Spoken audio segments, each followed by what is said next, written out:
Bagi Anda baru saja bergabung, berikut berita utama kami hari ini. Istri di Jombang membunuh suaminya karena sering jadi korban KDRT.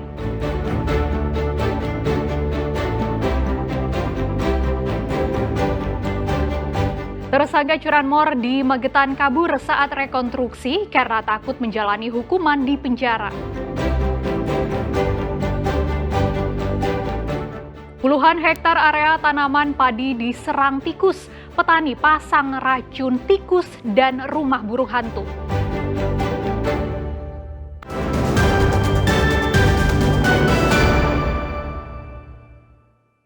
Kecelakaan maut kembali terjadi di Ponorogo. Kali ini minibus menabrak truk yang sedang parkir di pinggir jalan.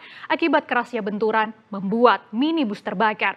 2 orang penumpangnya tewas, sementara sopir selamat. Minibus yang dikemudikan Marcelino di Desa Besuki, Kecamatan Sambit, Kabupaten Ponorogo, tiba-tiba oleng dan menabrak truk yang sedang parkir di pinggir jalan di lokasi kejadian Desa Besuki, Kecamatan Sambit. Akibat benturan keras, minibus terpental ke kanan jalan lalu terbakar. 2 penumpang tewas di lokasi kejadian, sementara pengemudi terluka parah. Belum nabrak, serempetan dulu. Terus oleng, nabrak truk parkir. Nabrak truk parkir Pak. Kondisinya seperti apa itu, Pak? Hancur Mas, apa sana? Sempat terbakar juga ya? Bakar. Penumpangnya ada berapa, Pak? 3 orang. Kondisinya? Yang 2 meninggal, yang 1 sopirnya masih hidup. Akibat kecelakaan ini, 2 penumpang minibus yang tewas yakni Ahmad Aziz Fakhrudin, usia 22 tahun, dan Aan Anugrah Adiwiguna, usia 25 tahun. Sementara sopir minibus terluka parah.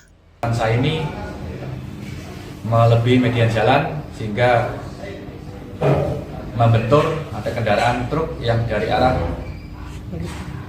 timur ke barat. Ini masih belum teridentifikasi. Akhirnya kendaraan Avanza ini terpelanting ke kiri sehingga menabrak kendaraan truk dengan nopol AG 9447 UO yang terparkir di pinggir jalan. Korban untuk pengemudi masih dalam perawatan di rumah sakit, dan untuk penumpang 2 orang meninggal dunia di rumah sakit. Guna memastikan penyebab kecelakaan, polisi kini tengah melakukan pemeriksaan sejumlah saksi, termasuk pengemudi minibus. Sementara 2 jenazah korban tewas dibawa ke kamar jenazah RSUD Dr. Harjono Ponorogo untuk divisum sebelum diserahkan ke pihak keluarga. Dirgo Suyono melaporkan dari Ponorogo. Seorang tersangka curanmor kabur saat rekonstruksi alias reka ulang yang diadakan Satreskrim Polres Magetan. Residivis yang sudah 5 kali masuk penjara itu mengaku nekat kabur karena takut kembali masuk penjara. Mengetahui Asroni Tofian, 28 tahun, warga desa Lembeyan Kulon, Kecamatan Lembeyan, Kabupaten Magetan, kabur, sejumlah polisi langsung mengejarnya. Pelaku kabur saat rekonstruksi digelar bersama temannya Rizal pada Rabu sore. Setelah 3 jam lebih polisi mencarinya, tersangka akhirnya berhasil ditangkap saat bersembunyi di kebun tebu milik warga di desa Ngariboyo, Kecamatan Ngariboyo, Kabupaten Magetan, Rabu malam. Usai diringkus, tersangka langsung dibawa ke Mapolsek Ngariboyo, Magetan. Kepada polisi, residivis pencurian dan penyalahgunaan narkoba ini nekat kabur karena takut menjalani hukuman di penjara. Ketika melarikan diri, petugas kami berupaya untuk mengejar, dan ini petugas kami yang berupaya mengejar sampai terluka, kondisi terluka, dan alhamdulillah beliau sekarang sudah baik ya, sehat-sehat ya.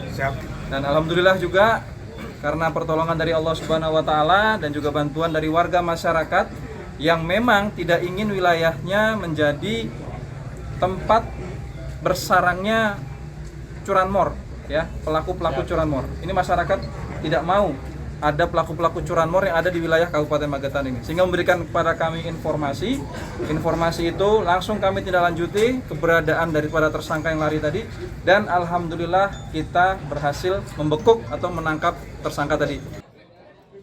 Guna proses hukum lebih lanjut, kedua tersangka langsung dibawa ke kantor polisi Resor Magetan. Sebelumnya, kedua tersangka ditangkap saat mencuri motor di wilayah Pelausan, Kabupaten Magetan 2 pekan lalu. Dirgo Suyono melaporkan dari Magetan. Upaya mewujudkan swasembada pangan di daerah terus dilakukan aparat penegak hukum. Di Sidoarjo, bersama petani, aparat Polri, TNI, serta kantor imigrasi khusus Surabaya, menanam jagung di lahan kurang lebih 10 hektar. Hasil kebun ini seluruhnya akan diserahkan ke masyarakat untuk mendukung ketahanan pangan. Penanaman jagung ini dilakukan di lahan seluas 10 hektar yang berada di kawasan Desa Bulang, Kecamatan Prambon, Sidoarjo.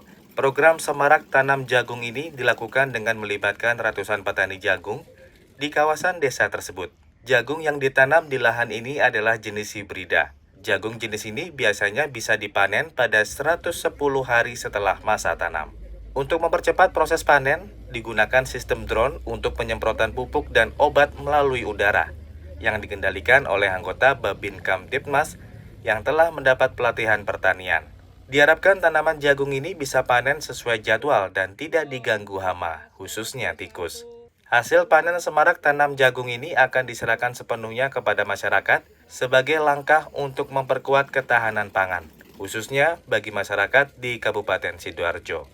Dalam rangka untuk mendukung pemerintah ketahanan pangan, program visi-misi Pak Presiden, kita buktikan dan kita aktualisasikan dalam hari ini kita bersama dengan Polres dan juga Pak Dandim.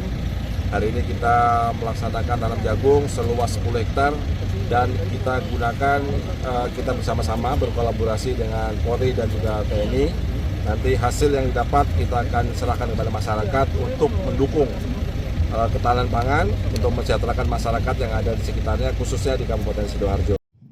Selain untuk mendukung program pemerintah pusat yang menggalakkan ketahanan pangan dalam mewujudkan swasembada pangan, Semarak Tanam Jagung ini juga digelar dalam rangka memperingati Hari Bayangkara ke-79, 1 Juli mendatang. Zainul Fajar melaporkan dari Sidoarjo. Puluhan hektar lahan tanaman padi di Lumajang rusak diserang hama tikus sejak 2 pekan lalu. Agar tak gagal panen, petani dari berbagai desa mulai menggalakkan pembasmian massal hewan pengerat tersebut. Lahan pertanian yang terdampak langsung oleh hama tikus ini berada di sisi selatan Kabupaten Lumajang, mulai dari Kecamatan Yosowilangun, Kunir, hingga Kecamatan Candipuro. Berdasarkan data Dinas Ketahanan Pangan dan Pertanian, DKPP Lumajang, kerusakan parah akibat serangan hama tikus mencapai 41 hektar lahan pertanian padi. Meski diserang habis-habisan oleh hama tikus, para petani tak mau menyerah. Setidaknya hal itu dilakukan puluhan petani di Desa Keraton, Darungan, Krai, dan Desa Wotgali. Para petani kompak menebar racun tikus di sejumlah semak belukar, tak jauh dari lahan pertanian. Hari ini ada gerdal tikus, gerakan pengendalian hama tikus di Kecamatan Yosowilangun yang melibatkan 4 desa. Desa Keraton, Krai, Darungan, sama Wotgali ya. Ini memang tidak bisa hanya satu desa, karena kan tikus bergerak, jadi memang harus kompak bersama-sama untuk bisa mengendalikan hama tikus. Kurang lebih 2 hektar. Tanamannya apa? Ibu, karena acara sudah ditutup, padi, sudah selesai, jagung. Silakan menghubungi kelompok taninya untuk Sudah berapa lama Pak diserang hama tikus? Obat. 1 tahun. Untuk kondisinya gimana Pak? Ya, sering-sering meracun saya. Tapi selalu gagal panen atau gimana Pak? Ya, gagal panen ya, hasil sedikit-sedikit. Selain menanggulangi hama tikus menggunakan pestisida, para petani juga memasang rumah burung hantu di sekeliling lahan pertanian. Mereka berharap burung hantu tinggal di area persawahan sehingga predator itu bisa memangsa tikus yang merusak tanaman padi.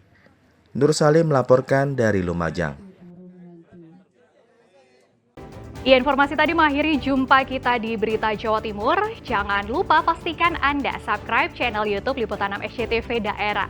Atas nama rekan bertugas, saya Frin Mariana mengucapkan terima kasih atas perhatian Anda. Selamat beraktivitas dan sampai jumpa.